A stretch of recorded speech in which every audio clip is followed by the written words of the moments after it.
말씀으로 여는 하루. 안녕하세요. 말씀으로 여는 하루의 이미경 집사입니다. 오늘은 잠언 19장 18절에서 29절의 말씀을 함께 나누시겠습니다. 하나님의 말씀입니다. 내가 내 아들에게 소망이 있은즉 그를 징계하고 죽일 마음은 두지 말지니라. 노하기를 맹렬히 하는 자는 벌을 받을 것이라. 내가 그를 건져주면 다시 건져주게 되리라. 너는 권고를 들으며 훈계를 받으라. 그리하면 내가 필경은 지혜롭게 되리라.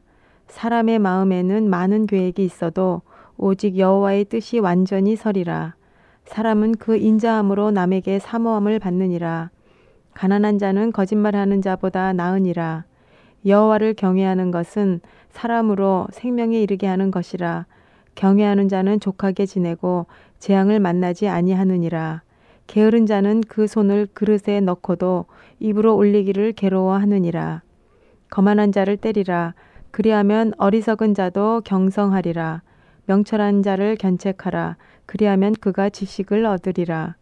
아비를 구박하고 어미를 쫓아내는 자는 부끄러움을 끼치며 능욕을 부르는 자식이니라. 내 아들아, 지식의 말씀에서 떠나게 하는 교훈을 듣지 말지니라. 명령된 중이는 공의를 업신여기고 악인의 입은 죄악을 삼키느니라. 심판은 거만한 자를 위하여 예비된 것이고 채찍은 어리석은 자의 등을 위하여 예비된 것이니라. 요즘 제가 말씀을 나누는 커피브레이크 성경 공부에서는 호세아서 공부를 하고 있습니다. 이제 시작한 지 얼마 안 돼서 서론 부분의 말씀을 보고 있는데 호세아 선지자가 말씀을 선포하던 사역의 시기에는 하나님의 백성 이스라엘이 남북으로 나뉘어 북이스라엘과 남유다로 있었던 시대입니다. 그 당시 역사의 흐름을 보면서 깨닫는 것이 있습니다. 아브라함과 약속하신 하나님의 말씀을 따라 야곱의 12지파에서 이스라엘이라는 나라를 세우고 적과 꿀이 흐르는 땅 가나안으로 이끄십니다. 가장 번성한 다윗 왕 넘어 솔로몬 왕 때에 예루살렘에 하나님의 성전이 세워집니다. 그러나 곧 이어 르호보암 왕 때에 북이스라엘과 남유다로 나눠지면서 두 나라로 하나님의 때까지 존속이 됩니다. 그런데 이런 역사를 생각하며 재미난 발견을 통해 나의 삶의 길을 바라보게 하십니다. 그 발견은 다름이 아닌 두 왕국의 흐름입니다. 북이스라엘 왕국은 수많은 정변과 반란 등을 통해 불안하고 위험한 위기 속에서 왕국의 대를 이어갑니다. 그런 반면에 남유다 왕국은 몇 번의 위기는 있었으나 큰 정변 없이 정통성과 혈통을 쫓아 대를 이어갑니다. 저는 이런 역사의 흐름을 보면서 마치 하나님을 섬기는 가정과 그렇지 않은 가정에 대해 생각하게 됩니다. 굵은 구분은 믿는 가정과 안 믿는 가정으로 구분합니다. 그러나 좀 더 구체적으로 나누자면 믿는 가정들에서도 또 나눌 수 있습니다. 모양새는 믿는 가정이지만 말씀의 다스림이 없는 가정과 신실하게 하나님의 말씀 가운데 순종하는 가정으로도 나눌 수 있습니다. 믿는 사람이나 안 믿는 사람이나 또는 신실하게 믿는 사람이나 대충대충 믿는 사람이나 우리 모두 안에서 놓치지 말아야 하는 매우 중요한 진리가 있습니다. 하나님을 믿는다는 것은 보이지 않는 하나님의 영적인 세계와 질서에 관한 것이기에 때때로는 분별하기가 쉽지 않습니다. 그래서 보이는 세계의 것으로만 판단해서는 안 된다는 것입니다. 마치 하나님을 잘 믿는 사람들은 모든 일이 잘 되고 잘 풀려서 만사가 형통해야 한다고 착각하기도 합니다. 그러나 그런 생각은 매우 위험한 생각입니다. 하나님의 영의 세계에 눈뜨지 않으면 우린 이런 정도의 생각에서 더 이상 벗어나지 못하고 하나님의 온전한 것을 바라볼 수가 없습니다.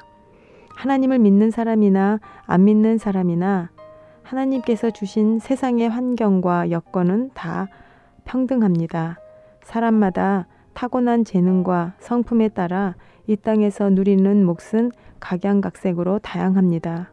물론 하나님께서 하나님의 뜻과 계획에 따라 우리의 수고와 노력에 상관없는 놀라운 일들을 펼치시기도 하지만 그런 하나님의 역사에는 반드시 하나님의 이유가 있습니다. 결과적으로 보여지는 것만으로 사람을, 세상을 판단해서는 안 된다는 것입니다. 그러나 보이지 않는 하나님의 질서와 진리를 아는 사람들에게 하나님께서 주시는 깨달음이 있습니다.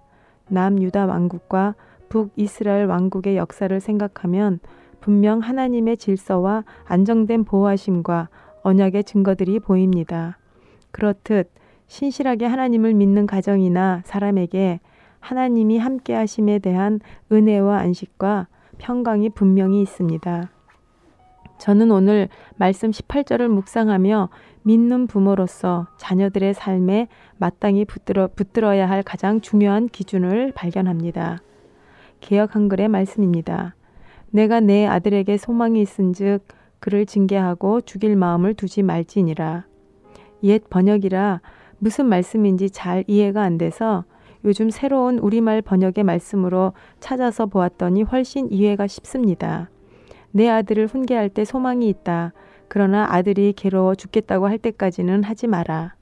이 말씀의 뜻은 대충대충이 아니라 훈련하는 것처럼 적극적으로 최선을 다해 자녀들을 말씀으로 양육하라는 의미로 제게 다가옵니다. 그러면서 이제 성인이 된 나의 자녀들에 대해 생각합니다. 나는 정말 이렇게 나의 자녀들을 잘 양육하였는가? 자신 있게 예라고 말할 수 없습니다. 그렇지만 내 안에 소망이 있습니다. 하나님께서 내 안에 주신 소망은 내가 무언가 잘해서 가진 소망이 아니라 전혀 하나님께 대해 알지도 못하던 때 이미 내 안에 심으신 하나님의 소망입니다. 그 소망이 지금까지 내 삶의 방향과 길이 되어 오늘까지 나를 인도하고 계십니다. 21절의 말씀은 사람의 마음에는 많은 계획이 있어도 오직 여호와의 뜻이 완전히 서리라 라고 하십니다.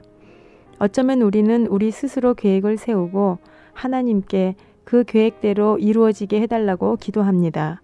그런데 하나님을 점점 더 알아가면서 제가 깨닫는 것은 이미 내 인생 전체의 계획이 하나님 안에 있고 그 선하신 뜻과 약속을 따라 하나님께서 나의 삶을 성취하고 계신다는 것입니다. 이미 내가 이 땅에 태어나기도 아주 전에 나에 대한 하나님의 계획이 있었고 그 계획대로 하나님은 생명도 주시고 때를 따라 소망을 주시며 나와 동행하시며 하나님의 하나님 되심의 빛과 영광을 드러내십니다. 하나님께서는 당신의 소망을 아주 오래전에 나의 꿈에 찾아오셔서 나타내셨지만 난 전혀 알지도 깨닫지도 못했습니다. 그리고 많은 세월 동안 하나님을 경험해가는 과정을 통해서 조금씩 알게 되었습니다. 전 성경에 신명기라는 말씀이 있는 줄도 모르던 시절에 꿈을 통해 아주 선명하게 신명기에 대한 기억과 부담을 주셨습니다. 때마다 신명기라는 말씀만 들어도 저는 귀를 쫑긋이 세우고 신명기에 대한 꿈의 해석을 하려고 애를 썼지만 하나님께서는 제가 알 수 있고 깨달을 수 있는 만큼씩만 열어주셨습니다. 아마 제가 하나님 앞에 설 때쯤 제게 주신 신명기의 뜻을 그때야 다 알게 될지 모르겠습니다. 그러나 이제는 당당하게 하나님의 나를 향한 큰 줄기의 흐름을 고백할 수 있습니다. 신명기의 꿈 해석은 말씀을 통한 은혜라는 것입니다. 지금 제가 이렇게 하나님의 말씀을 나누고 인도할 수 있는 것은 내가 원해서, 내가 좋아서가 아닌 전적인 하나님의 예비하신 계획이었고 뜻입니다. 우리 아이들이 어렸을 적에 제가 신명기를 통해 따라갔던 길은 쉐마입니다. 신명기 6장에 나오는 이스라엘아 들으라 라고 하시는 말씀을 통해 나는 우리 아이들에게 앉으나 서나 길을 가나 누우나 하나님의 말씀을 귀에 끊임없이 들려야 한다는 강한 감동을 받으며 부족하지만 그들의 귀에 열심히 들리려고 애를 썼던 것 같습니다. 지금도 하나님이 주시는 부담은 여전합니다. 세상이 많이 변하여 사는 삶의 패턴이나 공간과 환경이 많이 달라졌습니다. 아이들이 집을 떠나 대학교로 떠나 있을 때에 이메일이라는 소통 수단을 통해 매일 말씀 한 구절씩을 이메일로 띄웠습니다. 그런데 요즘은 이메일이 아닌 카카오톡을 통해 아침마다 하나님의 말씀 한 구절씩을 보냅니다. 우리 아이들이 어쩌면 매일 받는 말씀에 대해 부담스러울 수도 있고 그저 익숙한 일상의 한 부분으로 무관심하게 생각할 수도 있습니다.